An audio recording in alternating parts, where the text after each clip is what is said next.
একদিন এক যুবক ব্যক্তি কোনো এক হুজুরের সামনে এসে বলতেছে, হুজুর, আমি সুন্দরী মেয়ে দেখলে শুধু চেয়ে থাকি, কিছুতেই আমার চোখ ফেরাতে পারি না, কি করব এখন হুজুর? তখন হুজুর বললেন, তাহলে এক গিলাস দুধ ভরে নিয়ে আসো, তবে এমনভাবে আনবে পড়ে পড়ে ভাব, তবে পড়ে না যেন।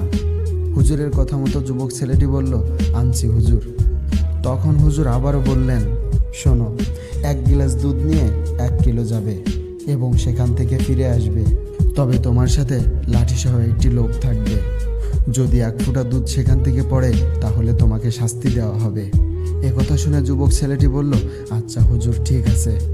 ছেলেটি যাওয়ার সময় শুধু গিলাসের দিকেই তাকিয়ে গিয়েছে, আবার গিলাসের দিকে তাকিয়েই ফিরে এসেছে।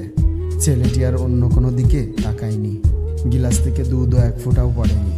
তখন হুজুর বললেন, ওই রাস্তায় তুমি কয়টা মেয়ে দেখতে পেরেছো? তখন উত্তরে যুবক বললেন, আমি একটি মেয়েও দেখি নাই। তখন হুজুর ওই ছেলেটিকে বললেন, কেন দেখো নাই? তখন যুবক ছেলেটি উত্তরে বলল, গ্লাস থেকে 1 ফোঁটা দুধ পড়লে আমার শাস্তি হবে, এই ভয়ে আমি কোনো দিকে তাকাই নাই। তখন হুজুর ওই যুবককে বললেন, হে যুবক, শোনো, ঠিক আল্লাহকে এমনভাবে ভয় করতে হবে, তাহলে তুমি তোমার চোখকে হেফাজত করতে পারবে। আল্লাহ তাআলা সকলের চোখকে হেফাজত করার তৌফিক দান করেন। আমিন।